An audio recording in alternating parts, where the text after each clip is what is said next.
Welcome This is Quest Unscripted, a vlog series on trending topics and Quest solutions related to Active Directory. Office 365. Oh, and don't forget Azure AD. You are here because you have questions. We're here because we have answers. I think. We will address questions we've received from customers. We experience the same challenges as you. All with the goal of helping you confidently move Manage. And secure. your Microsoft environment. We call the show Quest Unscripted because Except for this intro.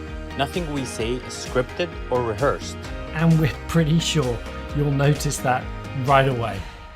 Hey folks, thanks for joining.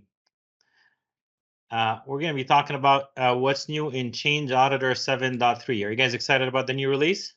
I'm excited about every release. Okay, well, speaking of every release, how long has Change Auditor been out there, Brian? So the Change Auditor brand name was taken from NetPark. We acquired it back in 2008. Quest had actually been working on technology. It was called Interest for AD for a while, going back to I think around 2004. In 2008, 2009, we blended them together and we retired the old Interest for AD capability. And now we have with Change Auditor for AD today, the combination of both those different products. So where have you seen it shift from where it was to where it is today? So originally we were enriching the different data. It was really from a compliance perspective. We want to be able to schedule reports, give the audit type needs.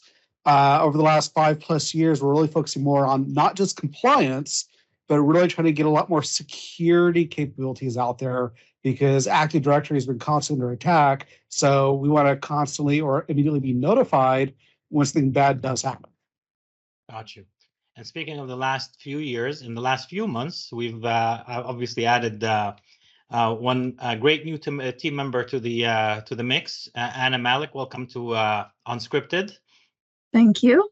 And obviously, you've used Change Auditor as a customer. So, speaking of what Brian just talked about and where you are today, what's your perspective on working with Change Auditor from a customer standpoint versus now you basically deliver demos and presentations and you know the product in more details? What's the difference from where you sat before and what you are seeing in Change Auditor today? Okay, so I mean, a product overall, I love from every perspective, especially because going through a security event in an organization, a Change Auditor became like the most critical tool, at least to me. And so we use it a ton for alerting since then, and then also protections.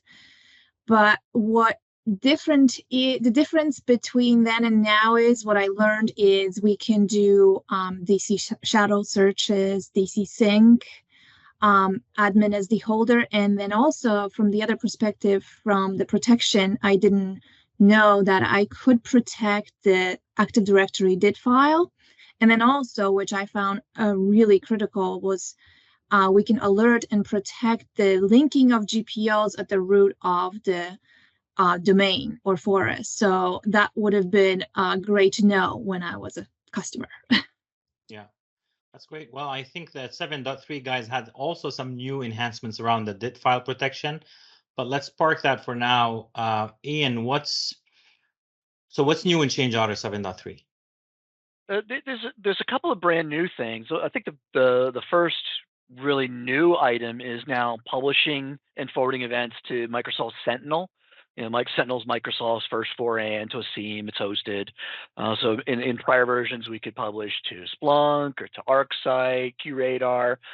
We now have Sentinel on that list as well. That all the events that we're doing can be, that we're doing on-prem can be pushed up into Sentinel and added to that SIEM solution as well. They've also are starting to, the development team is going to be doing a lot of work around modifying what we did with auditing SQL before, and they've just started to add in some previews of that with some new SQL auditing events that we've done.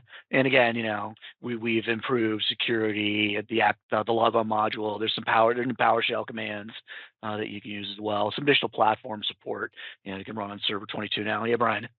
Yeah, I just want to talk about security. Go ahead. Microsoft is deprecating RC4, a fantastic feature is we can identify where RC4 is being used. So then you understand if something's going to break later on. Fortunately, we implemented this one in our different labs. Beginning of November, it was middle of November that Microsoft, with one of the different updates, deprecated some different stuff. So I do have some audit events out there. Hopefully I never see RC4 again. But some organizations had to revert that back. You understand where it's being used, use that change out for logon capability, identify that so you know what may actually be impacted. Yeah, good point, Brian. And talk to us about what is administrator in the whole field. What's that all about? There's something else I love because you've heard me talk about Bloodhound, Tier 0, all that other stuff. Then the searching under the who, we can actually search on who is administrator. There's a new is administrator. So we actually can look at all the activity from a person if that account has like admin count equaling 1, they're nested domain admins, whatever. We can search off that instead of just particularly specifying like domain admins, enterprise admin. There's help desk nested in domain admins. They'll show up in that different search now as well. Yeah, and like Anna was talking about earlier, you obviously can set up an alert for that kind of search so that you are aware of these events as they happen. Ian, last question is, so for folks who want to upgrade to 7.3, what's the update or what's the upgrade process look like? Yeah, the upgrade process hasn't really changed. It's a direct upgrade from a prior version. I think we can even go back as far as some of the 6.8, 6.9 versions. If you're on 7, it's just a straight upgrade. You will upgrade your coordinators. When you upgrade the first coordinator, it will also upgrade the database. So if you have more than one coordinator, you update the first one, that updates the database, upgrade your second coordinator. Then you need to upgrade the clients. The client version has to match the coordinator version. So upgrade your FAT clients, upgrade your web clients. And then if you need to or want to, you can go into the client at that point and push the updated agents out to the machines that support the newer agents as well. So very straightforward. Great. Thank you guys so much. Anna, welcome to the team and appreciate it. Talk to you later. Thank you. Thanks.